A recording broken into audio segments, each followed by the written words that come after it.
to Maple Grove High School for Section 5 Class 4A boys basketball. Our second semifinal, the number 5 seed Mounds View against number 1 seed Champlin Park. Hi, I'm Jay Wilcox along with Ryan Iverson, and a tremendous year for Champlin Park. No doubt the big favorite coming into this one, and they have a little extra incentive. Mounds View is the team that knocked them out in this tournament last year in the semis. Well, you're absolutely right, Jay. I was just talking to Coach Mark Tucksher, and I said, come on, is this going to be a close game? And he was dead serious. He said his kids remember that game last year. Now, granted, that's an entirely different Mounds View team. They graduated a lot of players, but they remember that. They've won 27 in a row since then, and they are on a mission this year. You can talk to McKinley Wright and Coach Tucksher all year long, Jay.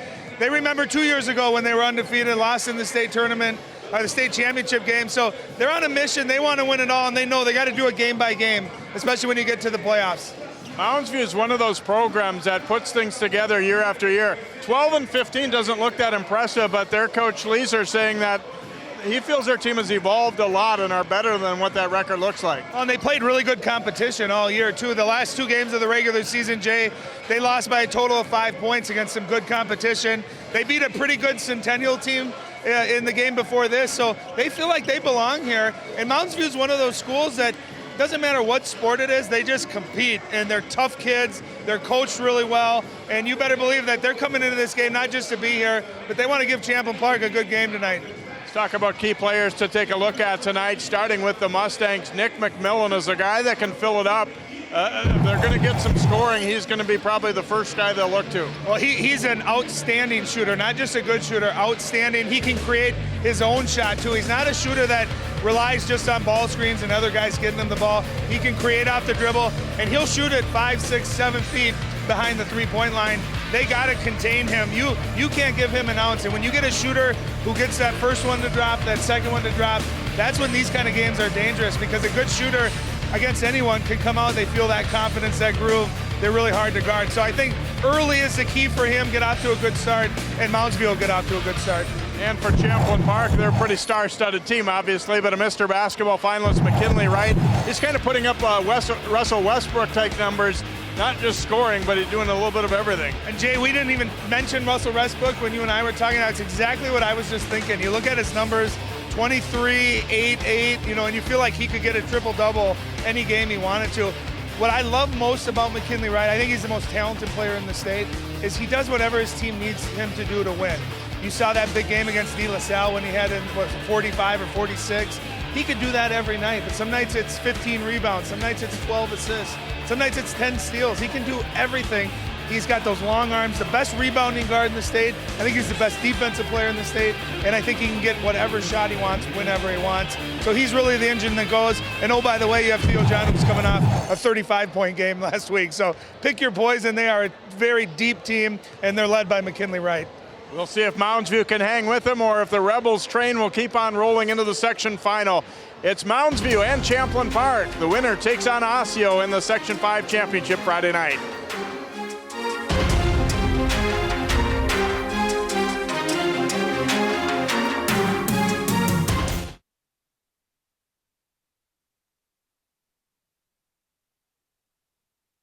Or when people know your name. Connections make us a community. For more than 30 years, Northwest Community Television has connected citizens, neighbors, even sports fans through video. As life gets busier than ever, we will still offer you a connected community experience through CCX Media, so you can stay connected to the place you call home. Welcome back to Maple Grove. As you might expect, a very sizable crowd on hand for this one. Let's go down courtside now to Allie Arlt. Hey guys, coming into this one, the numbers are skewed. We've got an undefeated team taking on a team with 15 losses. Now, I asked Coach Tucksher before the game, how do you keep the guys zoned in when you're playing a game that could be a slam dunk?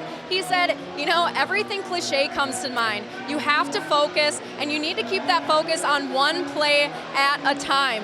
He said, we've got to come out firing as well, because Mounds View likes to take a slower pace, and if we do that, we can be caught in trouble. He said they need to set that pace and make sure they're firing throughout the whole game. Thanks, Ellie, and we are underway. Champlin Park controls the opening tip. DJ Hunter going into Theo John, back out to Brian Smith. Open from the baseline, and knocking it down is Hunter. It's one thing about Champlin Park. They're a great running team, yes, but they also are a very good three-point shooting team. Well, they are, and that's a great start. And I like that they went into Theo early, right? He's coming off 35 points. Mounds View doesn't have the size to match up with him. They're going to collapse. It's just going to open up your shooters, and a beautiful start. Nice patient tempo. That's the thing, Jay. Champlin plays really fast, but they play at a good tempo. They're not too fast where it's bad decision making. It seems like it's a controlled pace. They are hoping to speed Mounds View up. The Mustangs would like to have possessions that last a while and then ultimately lead to a good look. Dumped inside for Fahim, knocked away by Hunter, and then we get a traveling call. I don't like that call. I think when you're diving for it and you throw it like that, I'd like to see him let that one go. Here's a look at David Leeser's lineup for the Mustangs. Brian Stone, Oscar Peterson, Michael Fahim, Nate Varberg, and Nick McMillan. And at the other end for Mark Tucksher, Brian Smith, Marcus Hill, Theo John, DJ Hunter, and McKinley Wright, an all-senior starting lineup. Smith pushing it back for the Rebels. Here we go again to the corner. This one's Hill. Not good this time, though. And the rebound grab there by Oscar Peterson on a nice block out. Well, and that's the key for Mounds View. They got to get back, obviously, defensive transition, but you got to stop the ball early. That time you could see penetration all the way to the lane. Defense collapses. Champlin will get a ton of those open looks, and they're going to make a lot of them. You've got to stop the ball early. Fahim inside, turns, had it knocked away by Theo John. Now they get it back underneath for Stone. He fumbles it. Fahim had it ripped loose. And a big-time scramble. Stone gets to it, had it blocked. Boy, we can already see in the first minute this game they're letting him play a lot more than they did in the Osseo Park Center game. There's a nice drive, and all the way to the hoop goes Hill. Yeah, that was his athleticism, 6'3", the big wide receiver. We saw him make so many great catches during the football season. That time, coast to coast, and he had McKinley Wright in the corner there, but defense stayed home. And guess who? McMillan stepping out to bury it for the Mustangs as they get on the board, a three-pointer. Well, and that's huge, not only for Mounds View to score, but as a scorer, as a shooter, McMillan, he sees that first one go in. His eyes are going to get big. He's going to have confidence, and that's what they need. To the corner, pass was tipped, but it still gets there, and Hunter didn't let it bother him as he knocks down another three. Yeah, 2 for 2 on opposite sides of the floor. And again, all coming off of Theo John getting the post touch. Defense has to collapse, and Theo's an unselfish player. And we get a traveling call on the Mustangs as they tried to get it to McMillan on the back cut there. Well, and you're going to see Brian Smith opening up on McMillan, who's, McMillan's going to have a height advantage, but Brian Smith's super quick, and his only job is to track and follow Nick McMillan, not let him get an open look. Someone else from Mounds View is going to have to shoulder some of that offensive burden. That pass sailing into David Leeser there, the Mounds View head coach, so a turnover by the Rebels. Mounds View has gotten better at protecting the ball, according to Coach Leeser. He said early in the season, and I say that they turn it over, but early in the season that it was somewhat of an issue, and obviously Champlin Park really feasts on that.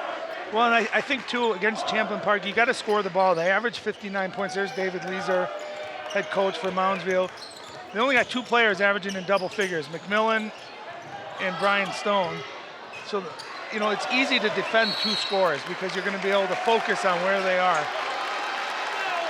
And after that rebound was gathered, we get a foul called against Theo John, it looks like. Mark Tucksher saying, really? That'll be his first. And those are the kind of fouls Theo John has to avoid getting. Maybe not today in this game, but in a game this year, we've seen him pick up a number of fouls, 70 feet from the basket. He doesn't have the rebound. He's just got to get back. And a travel there. Stone kind of stumbled over someone's foot a little bit and will be whistled for the travel. So a little bit of a ragged start here, especially for Mounds View. 8-3 lead for the Rebels. And you can tell the pressure getting to them a little bit. You can see they're having trouble just executing simple passes and dribbling. They just got to calm down and play basketball. They beat a good Centennial team. They belong here. They have to believe it. Right. Crossover, pulls up and hits. That's such a pretty move, Jay. got the defender. I always talk about as a good offensive player, you have the defender's a puppet. You can see him rocking back and forth, knows right where he needs to get to, and he elevates so high on his jump shot, able to get that shot off over taller defenders. McMillan puts it on the deck, gives it to Stone, had it partially blocked, and Wright comes up with it.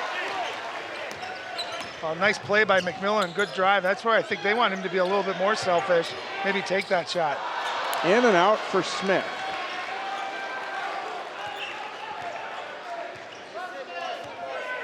You can see the pace, walking it up by Moundsville. That's a strategy against Champlin Park. Slow it down, try to limit the number of possessions that you get the Rebels.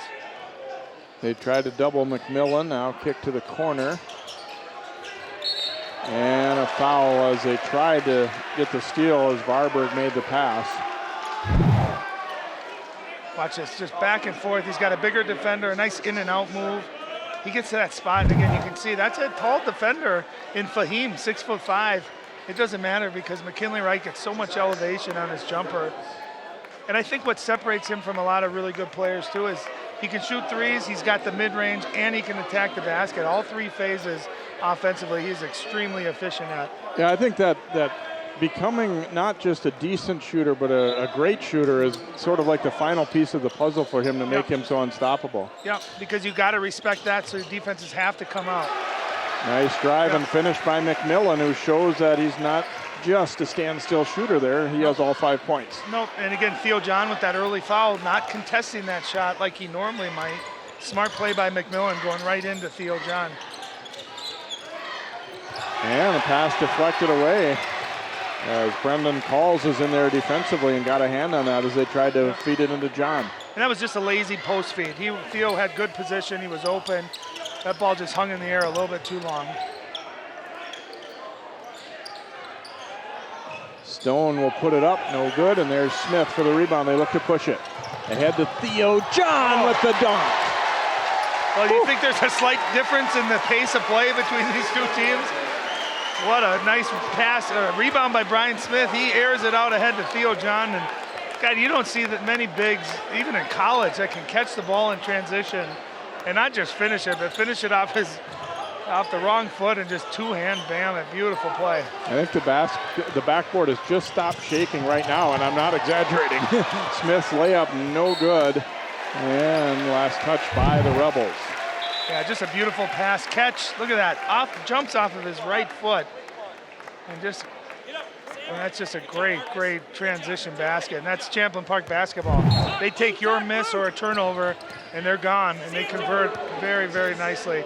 A big part of what they practice every day is transition, getting good shots out of it, not forcing it, but how to throw ahead, where guys are going to be. They're starting five, they trust each other, they know where each other's going to be, and it shows when they get out and run. Calls kicks it back out. And a little floater up, nice shot by Nate Varberg as he used the shot fake and got into the lane. Yeah, he's a 6'3" senior, nice job, averaging 6 points, nice finish. Sam Du Bois in there misses it. Rebound by Smith won't go. And a nice rebound by Varberg as he gets to it for the Mustangs. They are down 5. You can see Champlin getting the shots they want, Jay, just not getting them to fall. Calls with it way out on the wing.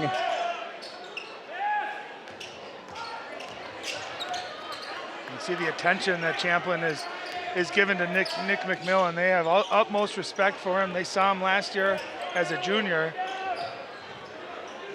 Every time he gets it, there's a defender, if not two defenders, waiting for him. Wright picks it free, goes to the hoop, no good. He wanted a foul, but does not get it.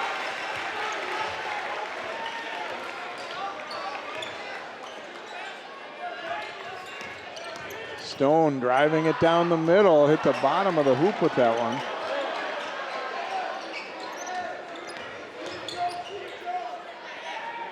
Baseline jumper won't go for Calls. Michael Conlon Brandenburg is in there, number 3 for the Mustangs.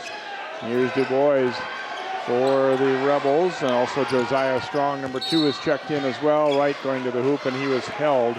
And the foul call will go against Mounds View's Conlon Brandenburg there.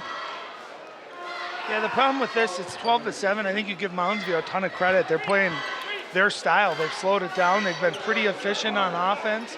The problem is that I bet Champlin Park's outshot them, Jay, 2-1 here to start. And we've seen Champlin Park struggle for moments, but that struggle doesn't last very long. And we've seen them also throughout the year. They can put up 10, 12 unanswered points in a hurry.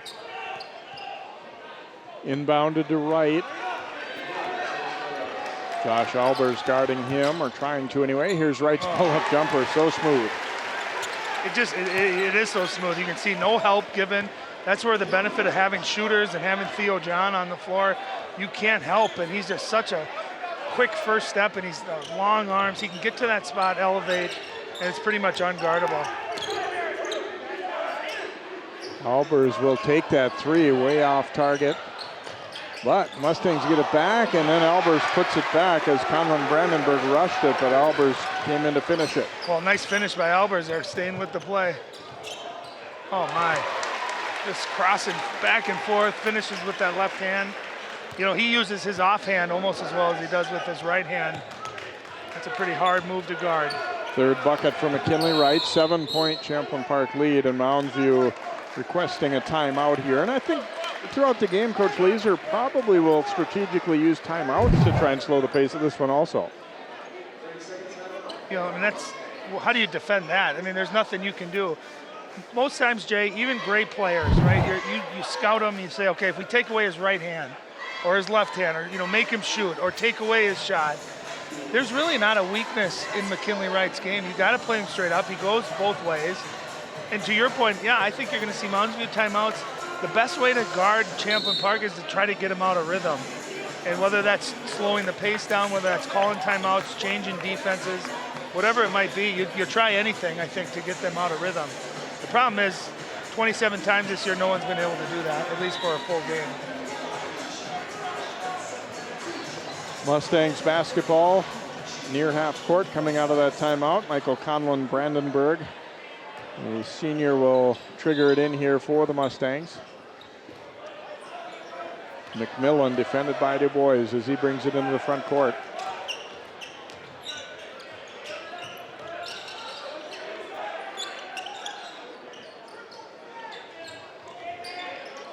Back out McMillan, looks at the hoop, trying to get a step here. Kicks it back.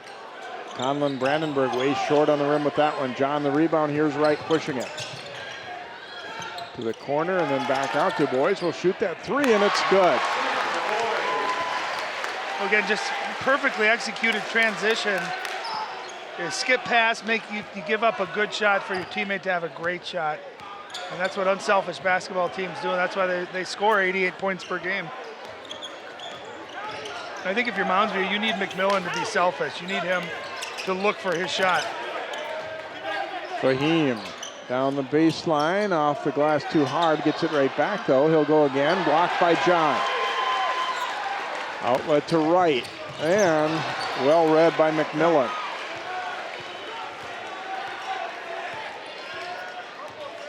And again, Theo John, even if he doesn't get a block, he does such a good job of just altering the shots down there. They don't even attempt that shot from a couple feet away for your 6'5" post.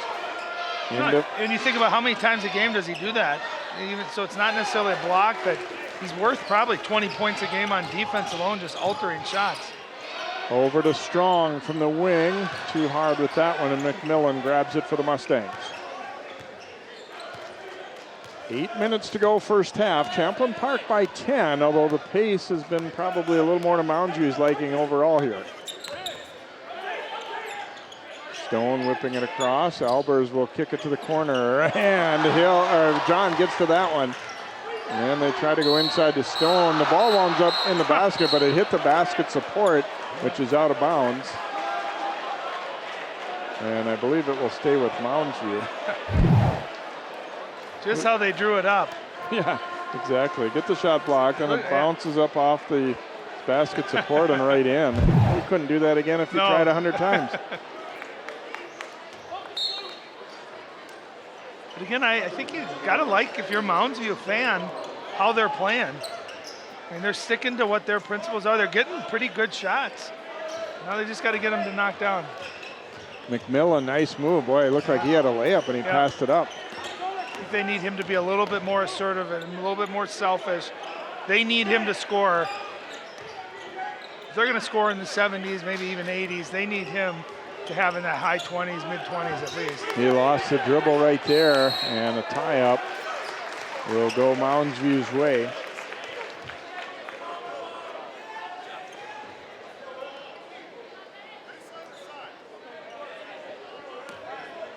So Peterson will inbound here for the Mustangs, trailing at 19-9. Champlin Park almost wasn't ready there. McMillan was going to get a free look at a three. When you can see him, he'll show shot, you know, good 6-7 feet behind, and most players you wouldn't react to that. He's very capable of hitting that. Stone driving there, had it tipped away, then Peterson denied by John. Here's McKinley Wright, and he might have carried it, yes. They'll get Wright for a carry there as he was just about to decide what he was going to do with that pass. Well, Conlon Brandenburg has served up a couple on a silver platter for Theo John. You can tell he's baiting them a little bit. And I'll tell you, when you're not used to playing against a shot blocker like that, you don't know, right? You think you got a wide open look, and all of nowhere, here he comes. There's McMillan burying another three for the Mustangs. They're within 7.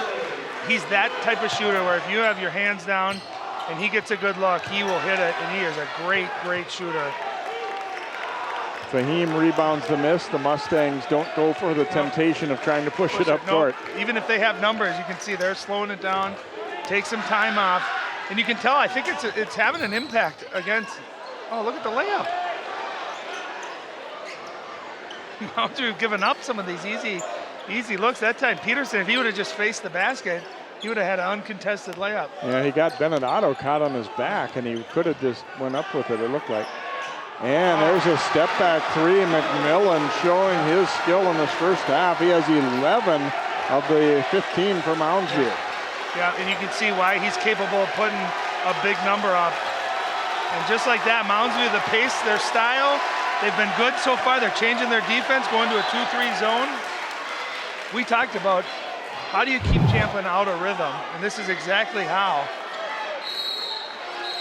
You know, that's a play where you'll give the drive up. He's almost like a Steph Curry in that his threes are almost more impactful than him driving, especially when you got Theo John as a shot blocker. I would imagine Champlin will adjust and have a ultimate awareness on his perimeter shots. Otto back out. Smith around to McKinley Wright. See how they attack this zone. Smith, a great shot fake, and then drives and draws the foul. He's going up against a guy about twice his size, and he just held onto the ball a little bit longer to draw that foul. Now, beautiful play. You forget how good Brian Smith is.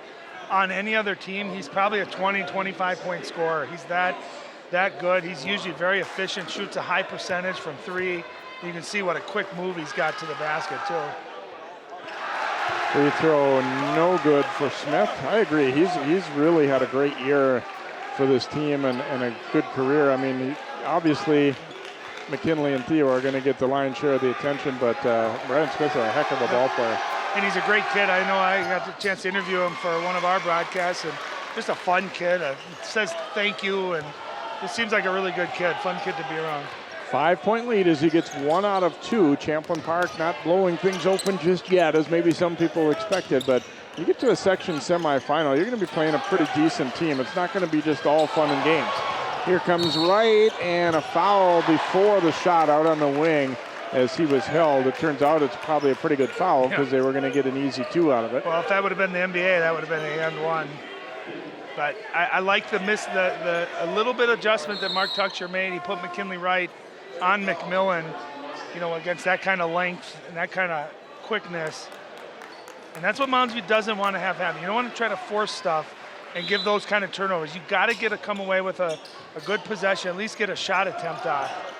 Wright flashing to the corner, he's fouled, and he hits the 3. Unbelievable shot. His foot got knocked out from under him as he was shooting, and he still nails it. Well, a really nice underneath out of bounds play against that zone. McKinley Wright passed it in. Theo John sets a nice big screen, and he comes up in the baseline. Again, good contest, but that's where you got to just have enough discipline where you don't foul. Contest without fouling. Varberg then is fouled by John. Their arms got a little locked up, and John will pick up his second.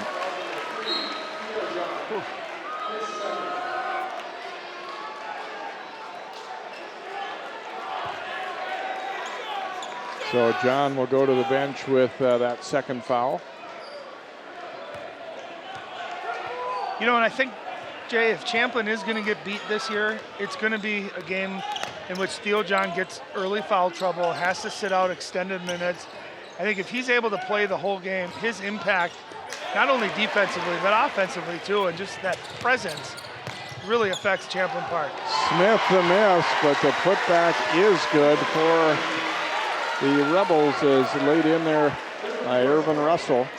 Well, how about that instant offense? 6'2" replaces the big Theo John. He's running in transition with a beautiful putback. You know, that's the other thing about Champlin Park, is they got 4 guys that average in double figures, almost 5. So they're very well balanced. They have a number of guys that can contribute. The lead is ballooned to 10. Albers with it out on the wing, and Russell nearly getting a steal there, knocks it out of bounds though. And I know I've certainly had a lot of praise for McKinley Wright in this broadcast, but you'll notice since he switched over to Nick McMillan, McMillan hasn't even touched the basketball. And he knocked it away there, right on cue. Yeah, he's that good defensively. And then it's off of the Rebels player, as Stone did a nice job getting his hand on it. It hit Hill in the shoulder. Well, and the other thing I like about Wright, he gets up and he guards, but he's not playing, he's not grabbing, he's not cheating defensively. No. He's just playing, moving his feet, doing the right things, reading screens well, and all that kind of stuff. He's a rare combination of that great athlete with a great attitude and also smart, big basketball IQ, great basketball IQ. McMillan the miss, it comes back to Calls, and he puts it in. Oh, 6'5" sophomore coming in, gives a nice offensive rebound. Out to Smith for a 3, and that's good. His first bucket. All 5 starters have at least 1 field goal now for the Rebels. You know, and you're already at a point down 11, 3 minutes left. If you're Mounds View, you can't afford to trade baskets. You're going to get a timeout there. It's smart timeout. And again, Brian Smith, excellent drive and kick there by McKinley Wright. And that's the thing, they spread you out with so many guys that can shoot. And normally, if you take away their perimeter, Jay, that's when Theo John can have 35 points on 19 shots. I mean, I think his shooting percentage was 88% in that last game. So that's why they're 27-0, and that's why it's going to take a really good game for someone to upset them here, I think, not only in the section, but also in the state tournament. Here's a look at how the teams got to this point here, as Champlin Park thoroughly demolishing Irondale, and the Mounds View, as we said, a tough 5-point win over Centennial. Osseo and Park Center met in the first semi, and it was a great one. Osseo wins by 1 point, so they are back in the section final like they were a year ago. They played Mounds View then, and we'll see who emerges this year. Well, and a couple years ago, we saw Osseo beat Champlin Park in the section finals. I'll tell you, if there's a team and a coach that can do it, it's Tim Tyson and his group of guys. Always well coached, always prepared, always coming up with a little wrinkle, and he'll have his guys ready to go, I'm sure. Sam Du Bois with the foul there, as he was just a little bit behind and got the push. So inbound play here for the Mustangs. 4th team foul on Champlin Park. It's been a relatively foul-free game. Yep. Each team has 4 fouls, and we're not that far from halftime. Which you like to see, because I don't know too many people that go, you know, I'm really hoping to go to the gym and see a lot of free throws tonight. I think you credit the rest, but you also credit the players. They're playing it the right way. Of course, we say it, and what happens is a nice play defensively by Irvin Russell. You see him come and watch him step in here, and he's completely set. Smart play, good anticipation. I'll tell you, Irvin's come in a couple minutes, had a couple of nice plays. A tip in on offense there, sacrificing his body for his team. Back into a 2-3 is Mounds View here. Champlin Park leading by 11.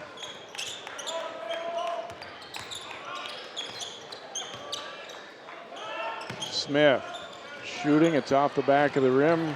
Stone kept it alive, but then they go down low, and the layup in by Hill. A nice job, offensive rebound. Looked like McKinley tapped it, and then a beautiful pass, Brian Smith down to Marcus Hill. Wright got a piece of that one, but they get it into the front court. Ooh, collision there, Peterson and Hill, and then a reach and foul on Marcus Hill. There's a look, there's a missed shot, and watch McKinley Wright with his length. Just keep this up enough just to stay alive, and then a beautiful pass by Smith down low to Marcus Hill. That's where, you know, when you're in a zone like that, it's a loose ball, you got to reset, you got to get back to your zone. Otherwise, you have a tendency to stand out on the perimeter, and that's what can happen. You get a nice, easy look like that. What you want to do with Champlin is eliminate the easy baskets for him as best you can, make them work. Get a foul away from the ball on an illegal screen there. I think you could see that Mounds View was getting a little bit frustrated with the defenders being right up in their face, and called for an offensive foul there was Peterson. Yeah, and if you're not used to pressure like that, you better get used to it, because that's what Champlin Park's going to do all night long. Down low, Smith to Hill. We might have a lane violation maybe here. Yeah, they're going to get Irvin Russell camping in the lane. And that's the one downfall of having an unselfish team, Jay, is sometimes guys, when they should shoot, you end up staying in the paint too long, and you'll see that a lot. You see that with Golden State. Sometimes they overpass, and Champlin as well, because they're so unselfish. McMillan puts it on the deck and then throws it behind Peterson as he started to cut. See, that's where McMillan gets to that foul line. He's got to look to score there. He's being too unselfish. You know, he's been a big scorer already, really the only guy on offense to get any kind of rhythm going. They need him looking to shoot those. Smith back out top to Wright and around to Du Bois.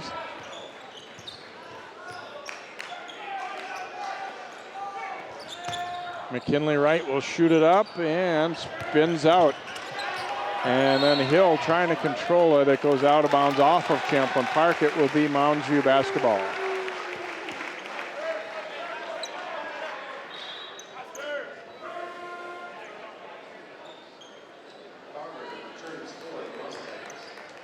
Nate Barberg will come back in, and he will inbound here for Mounds View as Champlin Park comes with some pressure.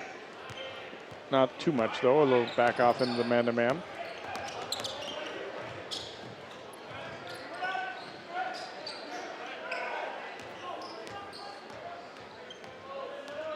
They give it to Stone here at the high post, looking to back his way in. A tough runner, in and out.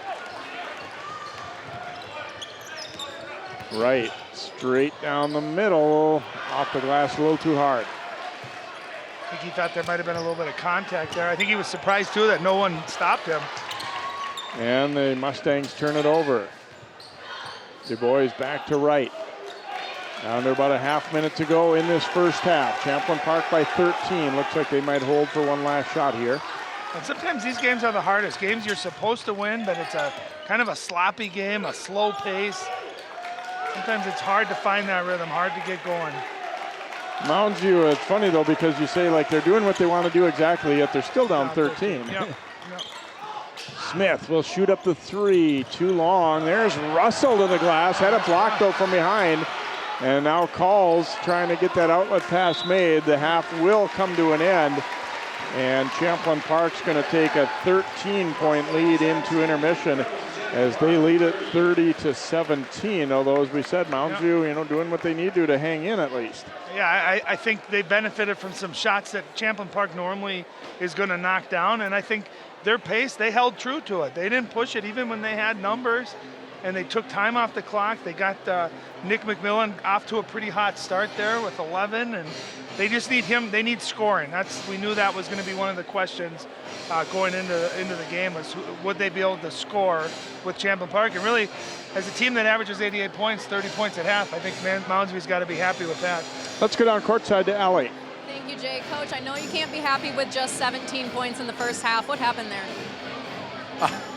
Well, we're playing a pretty good team, and we got a little excited at first. I thought we took the first punch pretty well, but yeah, we got to get a little better shots. We got to get Nick open a little bit more. He's the guy that we count on so much. So, that's really the key for us. We got to get McMillan open. Is there anything that you change that you want to stop them offensively on your defensive end? Well, we have to figure out how we want to guard them, if we want to go man-to-man or if we want to go zone. That's something we got to talk about in the locker room. I think when we play zone, we slow down the pace a little bit, and that we like. But they're hard to match up with. Go talk about it with your boys in the locker room. Thanks, Coach. Jay? Thanks, Allie, and thanks, Coach Leeser. It is 30-17, Champlin Park, the top seed here in Section 5, leading Mounds View, the number 5 seed. We will come back with first half highlights and more here from Maple Grove High School on CCX Sports.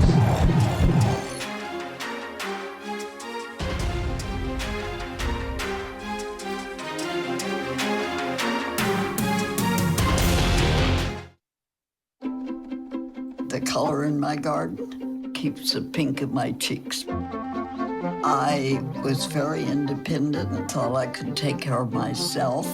I fell and I had to have Meals on Wheels. They're my savior. My name is Lola Silvestri.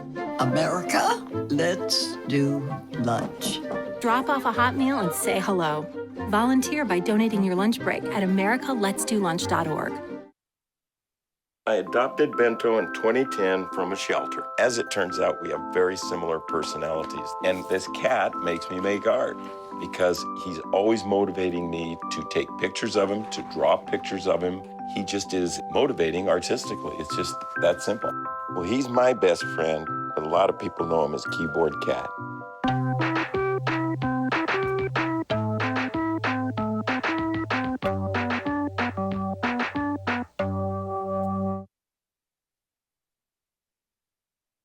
I see you mobbing over her. Let's go. Let's mob. Let's crawl. Let's crawl. Let's crawl. Hey, yo, we mobbing. Come on, girl. Let's crawl.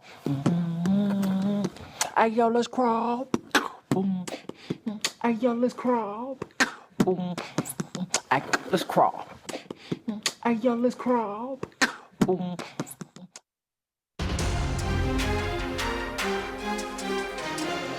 30-17, Champlin Park leading Mounds View here at halftime. The Mustangs have done a pretty solid job hanging around, but yet still find themselves down 13. We'll take a look at some first half highlights from this one.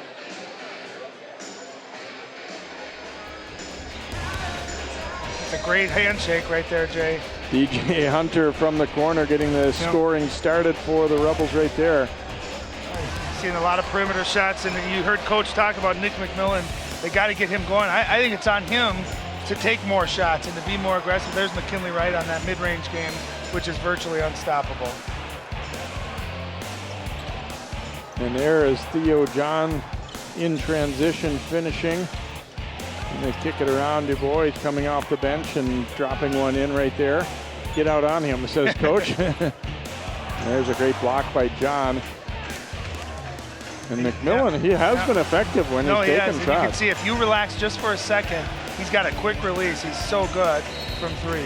There's Wright hitting one from the corner. Could have had a 4-point play. Did not make the free throw, however. Look at the scoring. McMillan, no surprise there, leading the way with 11, but they drop off to 2 after him.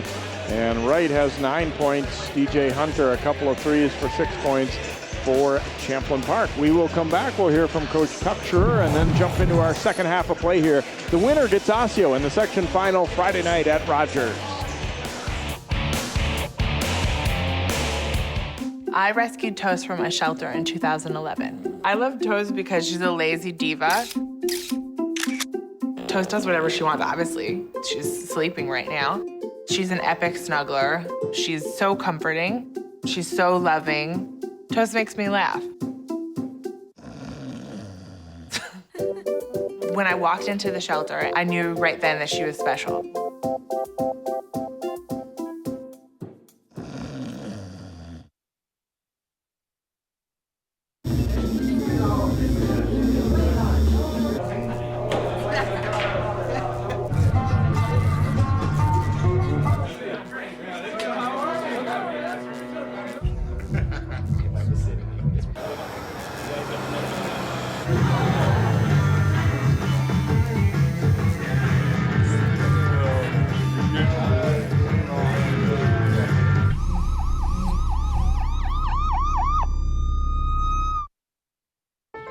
time I hear the alarm bell go off in school, I think it's an air raid. A lot of houses in our neighborhood have been destroyed. I like to close my ears and sing songs whenever the bombs come close. I'm worried our new neighbors won't like us. But I know it's all gonna be worth it. I just want my family to be safe. But these are not my words. These are not my words. These are not my words.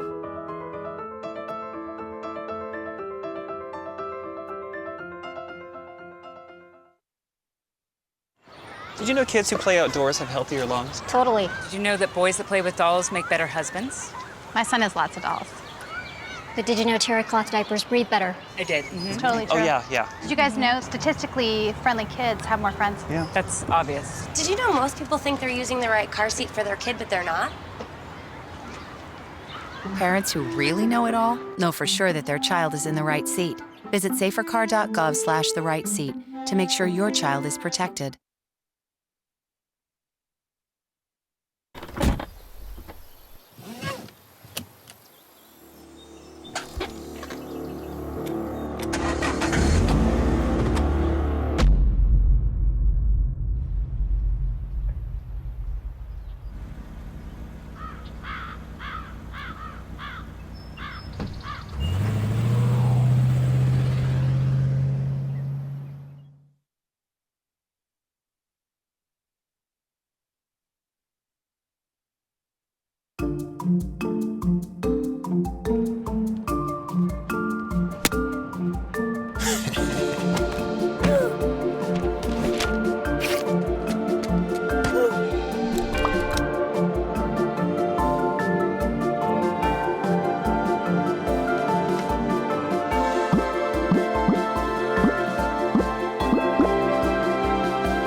Your daughter just had her first breakup.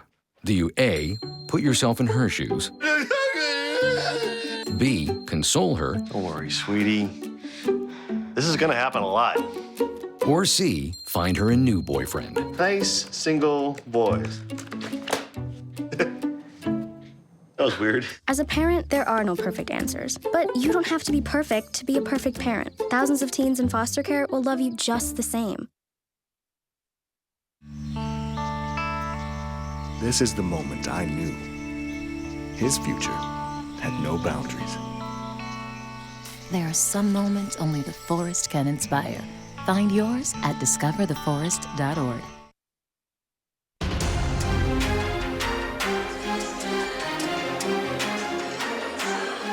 Welcome back here to Maple Grove High School. Champlin Park leading it by a score of 30-17 as we get set to jump into our second half of play. Well, we're ready to go, but we only got one team out on the floor. Mounds View, they're slowing the pace down at halftime, too. Hey, they're consistent, not just during game action. They're doing it at halftime as well. Interesting, Coach Leeser's, telling Allie that we're going to kind of go over and get some input from the staff about whether we want to go more zone or more man-to-man in the second half. Well, I think initially they started out man-to-man, and I think Champlin Park had a little bit more success with that. When they went zone, it did slow them down and got them out of rhythm, which is exactly why you want to switch defense. Let's go down courtside to Allie. Coach, you like that fast pace, that fast tempo in the game. There's been a couple moments where it slowed down. Has it affected you at all, or how do you keep pushing? No, that's fine. We just got to execute and hit the big shots. We didn't shoot the ball that well the first half, but looking for things to change and get things going even more second half. What do you want to see in the second half? You see what's been brought to the table and what you guys can do to move forward. Yeah, we just want to attack, keep sharing the ball, and getting great shots instead of good shots. Good luck in the second, Coach. Thanks a lot. Jay? Thanks, Ellie, and Mounds View doing us a little favor by giving a little extra time so we could get Coach Tuck there a little bit too. When you heard him say, we give up good shots to get great shots. I thought they did that on a couple possessions, but that's really their identity basketball-wise, and they need to keep doing that, pushing. You're going to see Theo John start in the second half. He's got 2 fouls. They need him to kind of be that igniter. His defense, his rebounding is what starts that transition. He's such a critical component, even if he's not scoring, just his defense and his rebounding. Here we go, second half. McKinley Wright with it for the Rebels. Down low to Hill, back out to Hunter.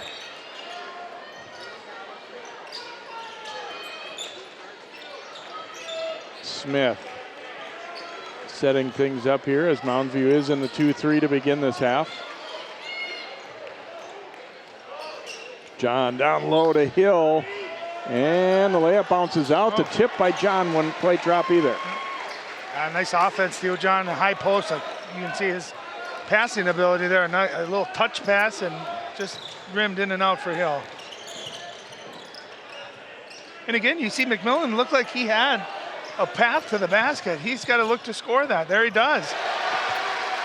A little runner. He needs a little more of that Ryan Iverson killer instinct offensively, right? You can see all he's got to do is show shot. Hill the miss, John the putback.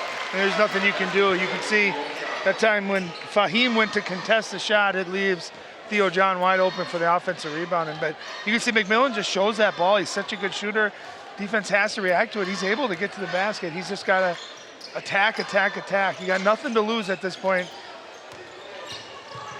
Stone knifing in, and he was fouled, and will head to the free throw line. And looks like they're going to get Theo John, be his third. Wow.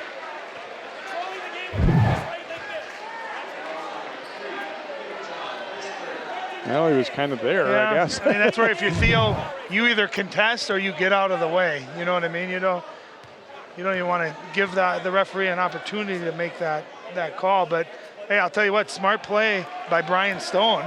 He went to attack, and hey, that's what I would do too if I was coaching against Champlin.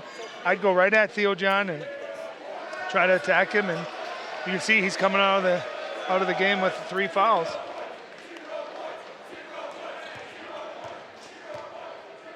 Stone, second free throw try here is good. So a 12-point lead here for the Rebels, but John now sitting with 3 fouls as Wright gets into the front court. Wants to make Mounds View come out of that 2-3 a little bit here.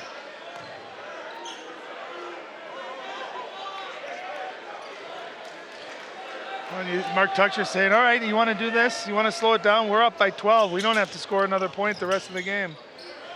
Hunter will shoot it in and out. Look at Smith go get it. He was off balance so and missed that shot, and then we get a tie up. And guys getting a little scrappy there. Well, again, Mark Tuchter alluded to it at halftime interview with Allie. We're getting good shots. We just got to make them. We didn't shoot the ball particularly well. And see, getting a little chippy down there. Chris Davis, number 5 for Oscar Peterson.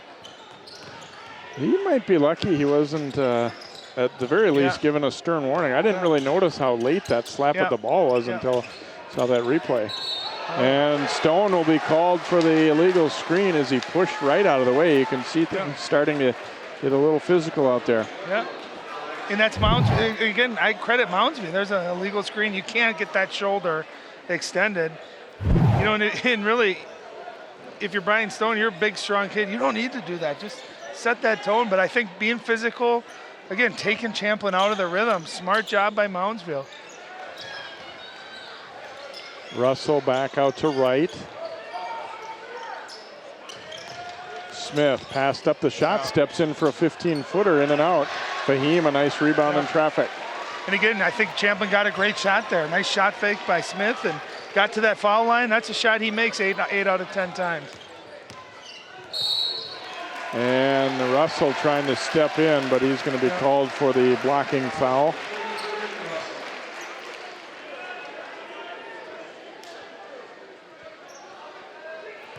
Peterson will trigger it in here for the Mustangs, trailing 32-20 early in the second half here of our second semifinal in Section 5 4A. We had a great week of basketball for you here. John Jacobson and Bart Eninger doing a couple state tournament quarterfinals in girls today. Then we had our doubleheader in Section 5 semis at the Section 6 4A title game Wednesday night, Section 8 4A game Thursday night, and then the Section 5 championship Friday. It doesn't get a lot better than that. It's March Madness, and it's not just college basketball. That extends all the way from youth basketball to high school basketball, and we're fortunate that we get to cover some of the best basketball in the state of Minnesota with not only some of the best teams, but really some of the best players too in the country. So it's just a really fun time for us to be a part of these broadcasts and for you guys at home to be able to watch these. And selfishly for us, well, there's a steal by McMillan. He will take it all the way. Hunter laid off and McMillan will lay up. Selfishly, it's kind of nice that all the teams aren't in the same section too, so we get a few of them. Here's Hill laying it in. And you can see Mark Tuchscher not happy. He thought there was some contact at the end of that play as well. Even though they got the bucket, he's standing up for his player saying, hey, we don't want the guy to get hurt, get an undercut. But the Rebels quickly answered. Here's McMillan with the runner short. Fahim had it, goes back to McMillan, he missed. Rushed that one up a little bit. And it will be Champlin Park ball. Yeah, nice defense out playing the passing lanes and a nice finish. Both of McMillan's buckets here in the second half have been drives to the basket. And I think that last possession, he rushed the runner a little bit. He had time. And again, I think you're used to Theo John being in there thinking, hey, I got to get this up. Take your time, get the bucket. And they actually rushed the rebound try too. Yeah. And Mounds View very much in this basketball game, 12-point game with just under 14 minutes left. And really, I think having Champlin Park just completely out of rhythm, missing shots that they normally make. Back out to right. Splits the double, goes down the lane and scores with the left. Isn't his pace just amazing, Jay? I mean, it's like he's playing with it. He's just kind of waiting for that little crease, and then he goes, and there's really nothing you can do. He splits two defenders, uses his left hand, and again, those long arms on the finish. It's a beautiful offensive move. And Hill will be called for the hold as he went for the steal and was just a touch late. And finishes with either hand, too, like you said. Yep. Every time I start to write in my lineups, I always think that it seems like he's got to be taller than 6 foot, but that's what he is. And you talk averaging 8 rebounds a game. I mean, he's as good of a rebounder from a guard position as you're going to ever see. Down low, and the layup missed, the tip missed, and then Hill out of there with it. Mounds View missing on a great chance there as Peterson couldn't finish. Hill lost it on the way up. It will stay with Champlin Park. You sense frustration from Champlin Park that they're not getting the same calls that Mounds View is getting, and you can't worry about that. You just got to keep playing your game, keep attacking. Fouls are going to come. Right from the corner, and that is good for 3. Same play you saw. He had a 4-point play opportunity in the first half against that 2-3. He's the inbounder. He's just coming right off of a screen there on the baseline, and Mounds View unable to get through it. And, that's the part of McKinley Wright's game that I think has really gotten better, is his shooting from the 3-point line. McMillan short with the 3 there. Smith will run it back the other way here for Champlin Park. Right. Yeah. Could have taken that shot. Instead, he gets the rest of the team involved too. And just smart. Knowing we're up, that's a good shot, but let's see if we can't get a great shot. Right chased out of there and resets here to Du Bois, and now to Hunter. Right at the high post, goes right into Fahim and lays it in. And that's what you do as a guard, as a scorer. You go right into the chest of the bigger guy, and you create that separation, that space. And he's 5'10", but he's strong as an ox in those long arms too. Timeout Mounds View as the lead has grown to 19. Here's McKinley from the corner. That's where you got to know that play is going to come, and there you can see just the physical, and that sure looked to be some contact on that play. And you could see back and forth. Oscar Peterson, number 5 for Mounds View, he's the one that slapped at that ball earlier, was drawing with McKinley Wright, and it's almost like they've angered him a little bit, and you're seeing that come out now. He's starting to be a little bit more aggressive. Champlin Park, I think, has some coming up through the pipeline too, although you're not necessarily going to count on getting the guys, year in and year out at the level that these guys can play at their seniors. Well, I mean, how often do you get 2 major Division I recruits? I mean, guys that had offers from some of the biggest schools in the country. And not only that, but they're 2 different positions, inside and outside. You know, you'll see some teams that have similar players. They just have that perfect combination, and I credit Mark Tuchscher for developing Brian Smith, who's kind of that shooter. You got Marcus Hill, who's that athlete that can kind of guard anybody. You throw in DJ Hunter, who fits in the bill. Bennett Otto's had some big games this year for him. Yep, Strong too. Josiah Strong, who's had a great year. And again, he's another guy who could probably be a 20, 25-point scorer on a lot of high school teams. And he plays his role just under 10 points per game. So one thing I do know from talking with Mark throughout the course of his years as coaching is I felt like this team, everyone knows their role and what they're supposed to bring to the table. And you know, when you have guys that know what is expected of them, know what their teammates expect of them, it becomes easy to accomplish great things. A little 1-3-1 trap out of the timeout. The miss. The second try won't go. And Hill comes away with it. Here's Smith. So Champlin Park throwing a new defensive wrinkle in there out of that timeout. Stone with good hands to get to that one. Yep. See Mark Tuchscher saying either harder pass, ball fake.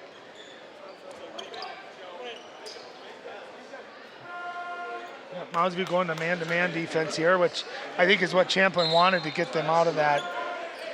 Feeling like they have the individual matchups and the penetration advantage, quickness advantage. This is where they become dangerous. McKinley Wright's able to drive, defense collapses. This is where you get your shooters wide open looks. Well, and if you're Moundsview too, I think for a while you could afford to stay in the zone, but now it's 19 and there's not that much, 11 and a half minutes to go. They realize they can't just hold serve there. There's Josiah Strong knocking down a three for the Rebels. The other thing is a zone, even as a shooter, you're not in rhythm sometimes because you're just standing. The motion against a man-to-man, you're moving, you're catching into your shot, and that can make a big difference from your perimeter shooting. Fahim calling for it inside. He has Wright on him. A turnaround jumper is good. That's a big-time move, right? Knowing he's got the size, you can see McKinley Wright challenge that. And the big fella just used his body, created space, able to get a nice shot off. Strong the miss. DuBois to Strong to Hill, and he's fouled and will shoot. Oh, what a beautiful pass. A couple of beautiful passes. And that's Josiah Strong giving up a layup for himself right there and making the extra pass and almost a three-point play, an athletic move by Marcus Hill. But that's Champlin at their best, Jay, when that ball's kind of moving back, bam, into a shot. Hill short with the free throw there.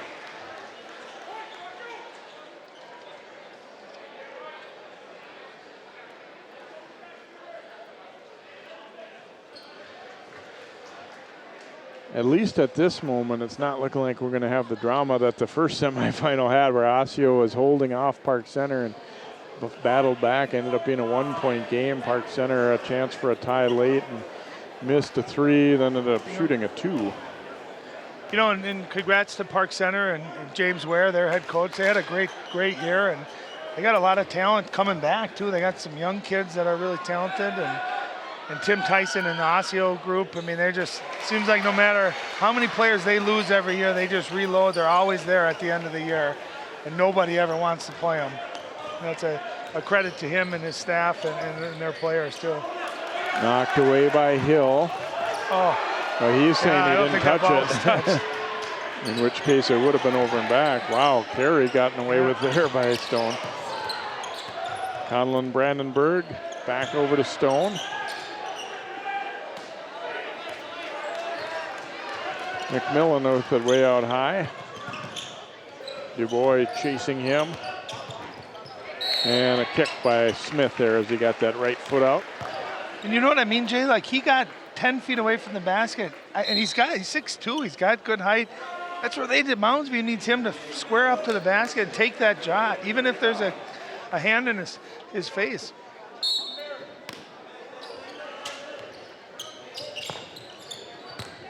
They get it into McMillan here. He's doubled up, has to get it out of there, and then stripped away. Here comes Smith.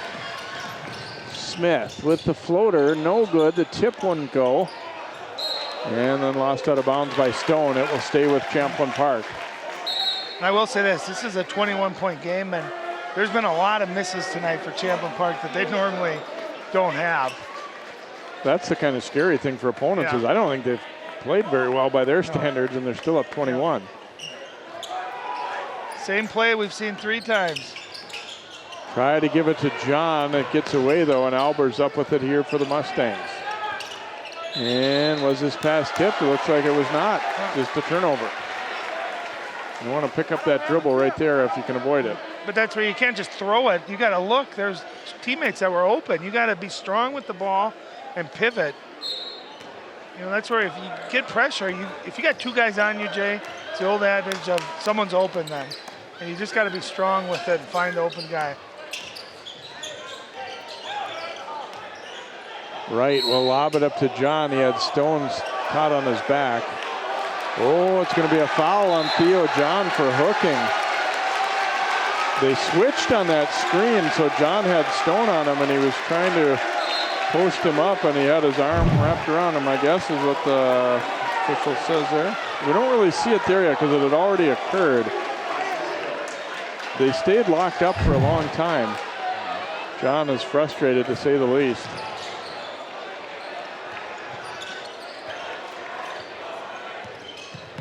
Here is Stone to the hoop. He scores and a foul. Well, nice move by Stone. That time attacking the basket. He's a big, strong kid.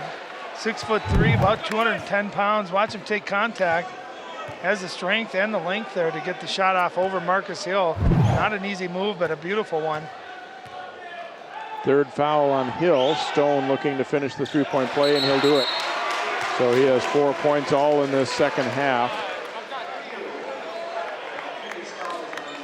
Bennett Otto coming in here for Champlin Park.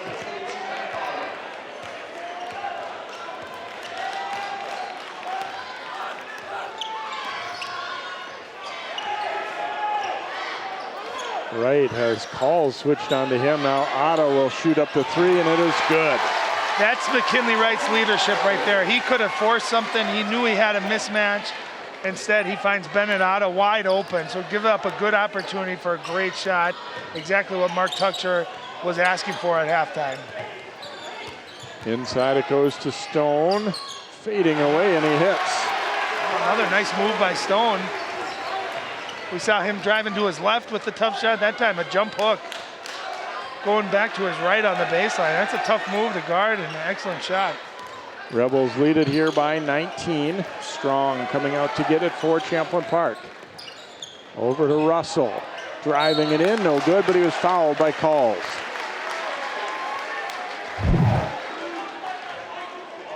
There's that great cross-court pass by McKinley Wright. And here's a beautiful post move, turnover, left shoulder, fading to your right. That's not an easy shot, and that's a hard shot to defend. Russell's free throw no good, as you see Fahim and Varberg coming back into the Mounds View lineup here.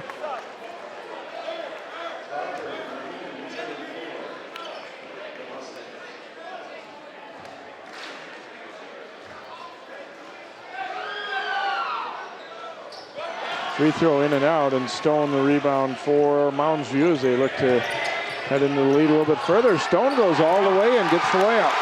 I think he's got some confidence right now. That's back-to-back-to-back drives and buckets for Stone, and he's that second scorer. He averages 12 points per game, and tonight he's had a really nice game. He's got 8 already. To the corner, Otto. This time no good, and Varberg rebounds for the Mustangs. So they're trying to chip their way back into this one here. Under 8 minutes to play. They're still down 17. Let's not, say that they're right on their heels yet, but they're showing signs of life anyway, that this one's not over. No, and the other thing is I think they followed their game plan to a T. Win or lose, I think they can leave tonight saying, we did what we wanted to do. We just lost to maybe a better team. We did everything that we could to slow it down, to muck it up, and we accomplished that.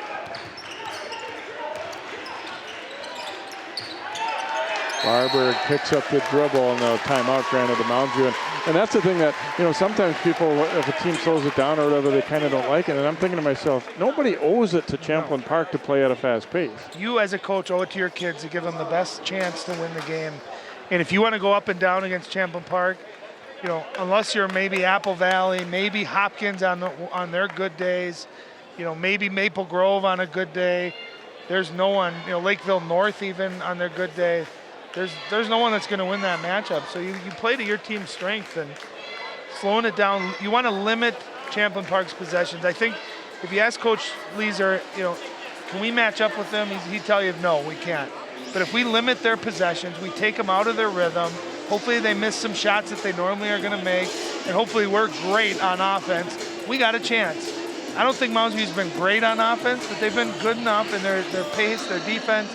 It's been good enough. Not good enough to win it, but good enough to keep it close like it has been, and to keep it kind of ugly, which is, I think, gives them the best chance to win.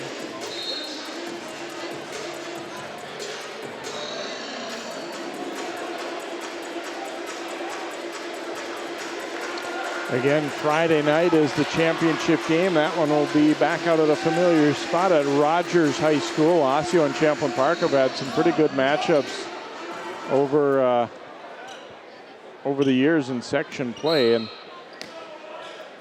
looks like if this lead holds, that's the matchup that we would see.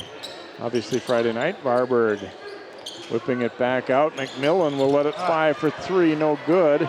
Kept alive, Stone gets to it, and then he is fouled. He is really playing with a lot of aggression right now and confidence. The problem is, Jay, in the first half, it was all McMillan carrying them. Well, now McMillan's cold and it's Stone carrying them. I think if they could get both of them at the same time playing well offensively, then you can get some scoring, get enough points here. But I tell you, Stone has got a lot of confidence.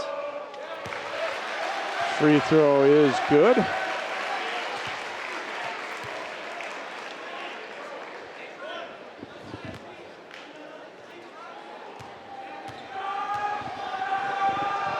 One more time here for Stone, and that one spins out.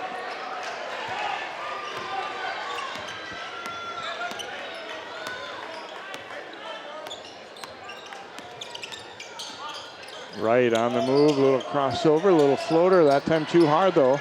Batted back out, and Otto comes up with it. Oh, he was grabbed. How did they miss that? Underneath, Stone knocks it away. Yeah, the game's getting physical.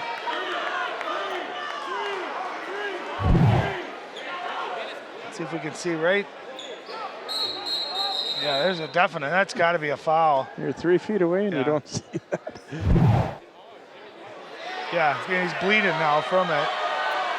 That'll serve right to Coach Tuxer's point. Is how do you think he got bloody?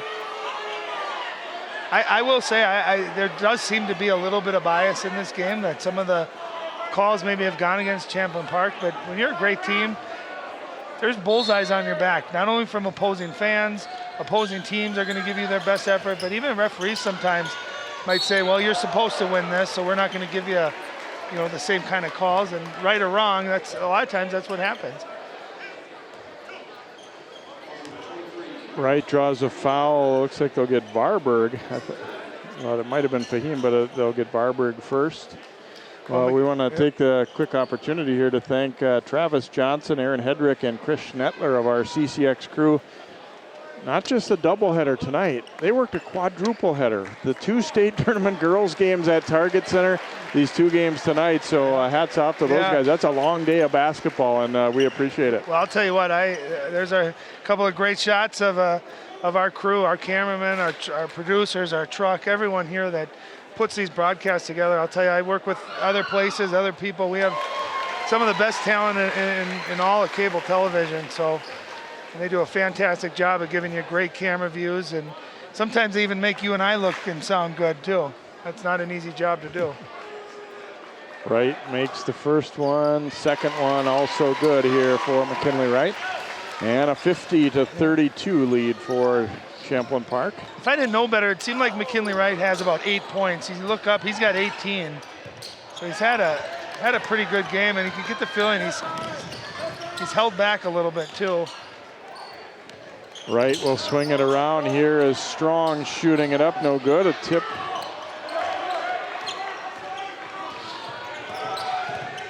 Stone backing it off. Down low to Fahim.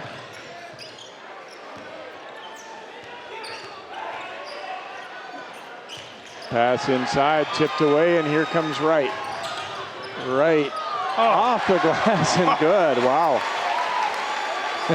You can tell they want contact. There was contact there.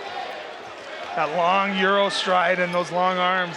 He took off from about a foot inside the three-point line, able to get one step, one dribble, able to finish. McMillan's 3 attempt bouncing around, no good, and we get a foul on Mounds. He's trying to crash the boards for that rebound. Well, there's quick hands, and then watch this move, watch this finish. Boom, right there. There was definitely contact, a hard angle. That's just a great finish. Big time play. He's got 20 on the night. Timeout taken here with the Rebels up by 20 and 5:51 up on the clock, looking like they are going to make their way into the section final. Let's go down now to Allie. Jay and Ryan, it was just a few weeks ago. Mounds View senior Charlie Ituko went to the doctor. He wasn't feeling well, and he walked out with a leukemia diagnosis. I'm told that in relative terms, this is the best case scenario of diagnosis, but treatments have already started right away. In what Coach Leeser called a fairy tale movie moment, Charlie was able to get into their final regular season game of senior night, and in the last 15 seconds of the game, he scored a layup. The gym went absolutely wild, and Coach says that their dedication to Charlie in this game is through playing with the same type of intensity he would if he was here tonight.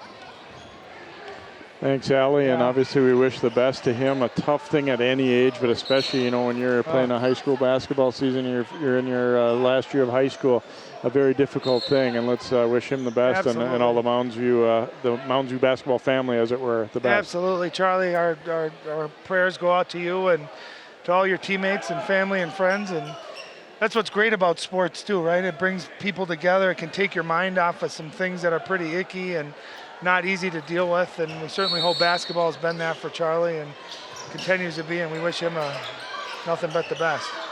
Inside to Theo John, who's back in there now with those 4 fouls, kicks it out to Du Bois, and it bounces around and drops for 3. You just see the difference in how they're spacing, right? When Theo's in the game, they get it down low to him. Even if he had no intention of scoring, defense just collapses and they get wide open threes. He's so valuable, even if he doesn't score. Oh. Barberg kicking it over. Peterson's pass tipped by John, and Strong out of there with it. Strong across the hill for the layup. I think that was going out to the perimeter that time, and Hill was running so hard, he just snatched it, able to finish at the layup. But that's Champlin Park transition. You're seeing them start to get a little bit more of a rhythm here offensively. And that ball is kicked by Wright, and then he ran into the official. I want you to watch. I think this ball was going out to the three-point line. You might be right. Du Bois' hands were going up to being ready to catch position there. He's a wide receiver, right? That's a little short slant for him. He snatches it out of the air and gets a layup. You know, obviously job number 1 is just to win this game, no matter how you do. But I get the feeling Champlin Park kind of wants to get something going in this game to carry them into that next game. Du Bois down the baseline. Back out. Smith open for 3. No good. Wright the rebound. Wright no good. He was fouled.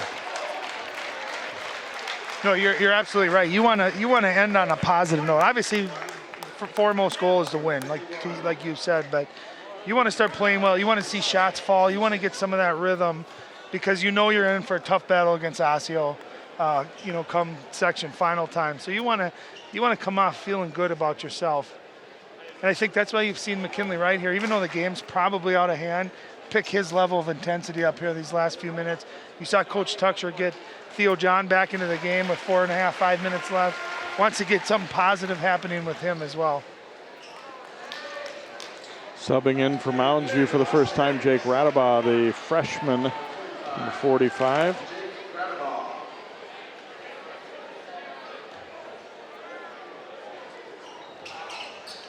Second free throw, no good. McKinley chases it down himself.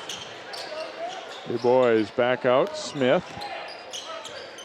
They want to get it inside to John, to a cutting McKinley Wright off the bottom of the iron, and knocked away by the Rebels. It will be Mounds View basketball.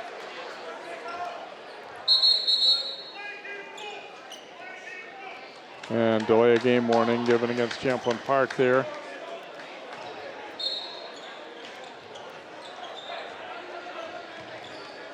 So the freshman Radabaugh getting a chance to play a little bit in a section semifinal. No doubt help him for the rest of his basketball career. Absolutely. These last few minutes, they can do wonders going into your off-season workout program. There's Theo John with a block above the square. But yeah, he can get you a lot of confidence, especially playing against the #1 team in the state. He gets a couple plays, a couple positive things. It does wonders for your confidence. Here's some weak side help for you. Yeah. Wow.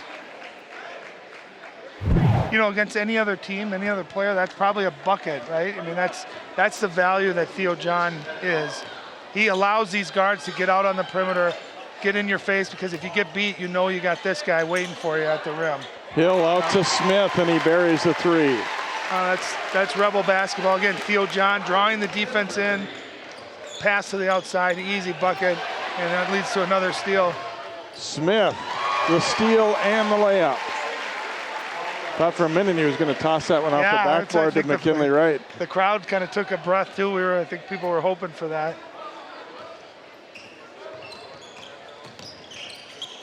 McMillan picked up the dribble out high. Stone now driving down the lane. A couple of bounces over to Radabaugh. And back to Stone, and he was fouled by John, I believe, and that would be number 5 on Theo John, but at this point, he can live with that. Yeah. Yeah, and you see Smith look behind him there, so he knew McKinley was coming with them. But he took it in. He got the steal here in the basket. John will pick up his 5th foul. He fouls out with 4 points. Gets a hand here from the Champlin Park fans.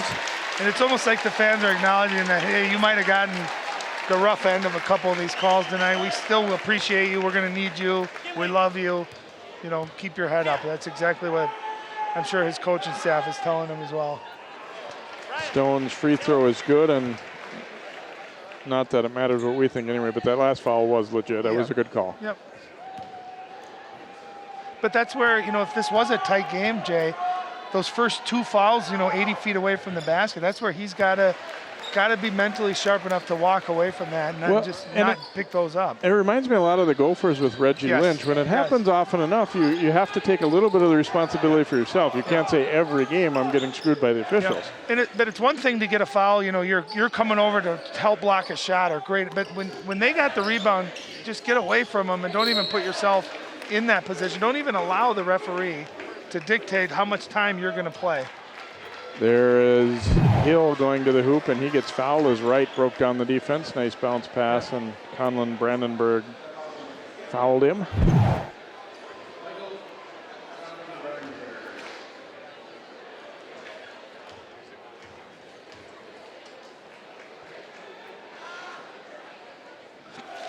Free throw is good by Hill. Strong coming back in. McKinley Wright will get a hand as he checks out for Champlin Park.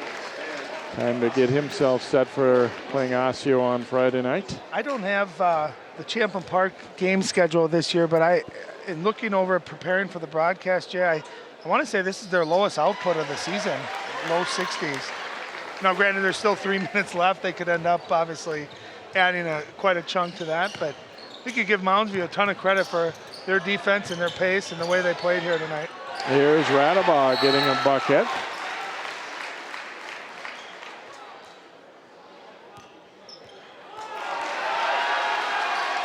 And we get a foul call on Champlin Yeah, Park. call on Marcus Hill. After the shot, so the bucket will count, and then a foul on Hill pushing off to try and get open to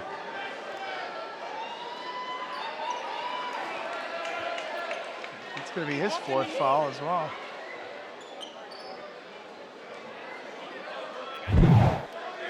Yeah. Let's see, the shot was short. Nice rebound by the young kid putting it in. Oh, man. 21. So, I mean, that if you call that, you got to call that ball slap that happened earlier in the game against Moundsview as well. Step back jumper there, won't go. Strong out of there with it.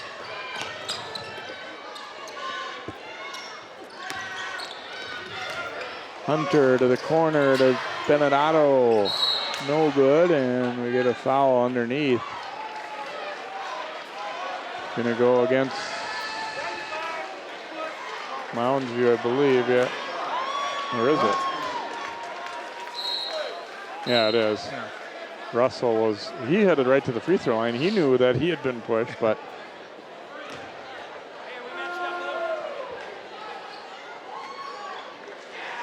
2:24 to go here. To me, time to walk away from anything for Champlin. You know, I mean, no sense getting involved in physical stuff here really for either team, but especially for Champlin Park. You got to play again on Friday night. No, absolutely, and I think that's, you know, Mark Tuchner and his staff talking to those guys. When you get in, be smart here. Don't just be good basketball players. Be good kids and be mentally tough. We have bigger goals than just winning this game, so let's act like that. Stone makes the basket, then ball lost by the Rebels. We get a tie up.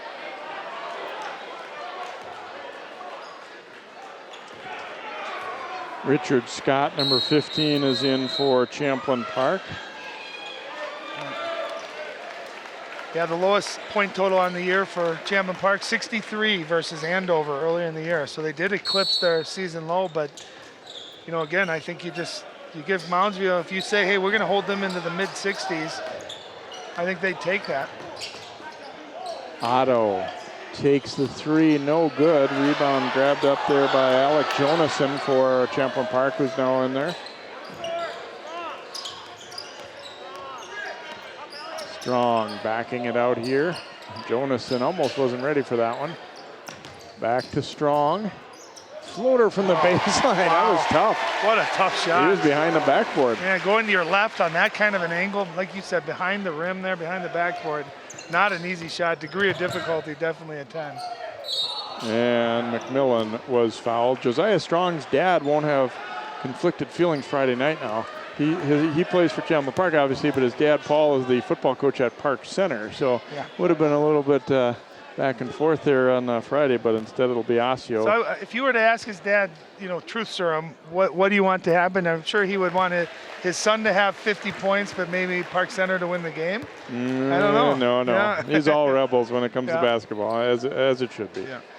Well, there's McMillan. That's the kind of move I thought he should have had earlier in the game. Attacking, using ball fakes, shot fakes, draw the foul. He's a heck of a player. You can see why he's such a good scorer and very well respected. Inside to Jonason, and it rolls off. And Peterson rebounds here for the Mustangs. They slap a double team on him, but then a foul called. As it will be Richard Scott picking it up.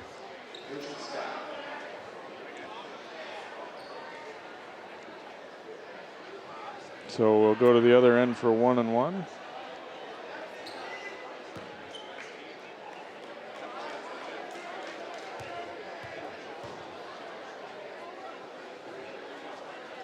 Oscar Peterson looking for his first point, and he gets it right there with that free throw.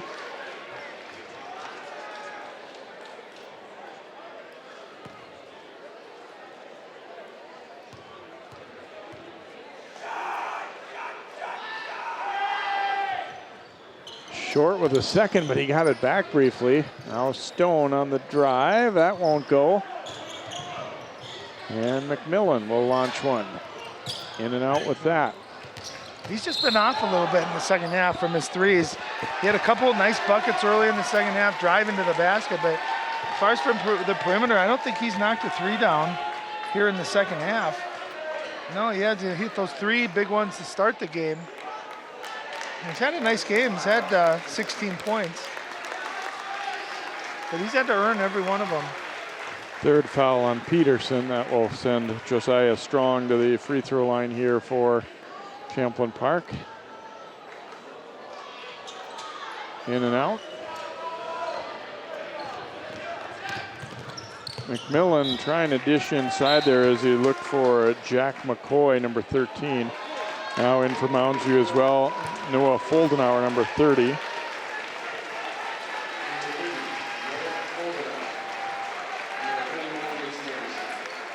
That's always a tough minute there when you know you're coming out of your last high school basketball game. And I certainly remember losing in the state tournament, and you're overcome with emotion. All the work, your whole life to play for your high school team and to realize that dream is over. It's an emotional thing. Strong with the drive, no good, but he was fouled as Scott Kaltoff, number 40, will pick it up. Oh, he went up strong that time. Those are the kind of plays that Champlin just has not gotten to fall tonight. A couple that rimmed in and out, but it's setting up to be a pretty fun section final game.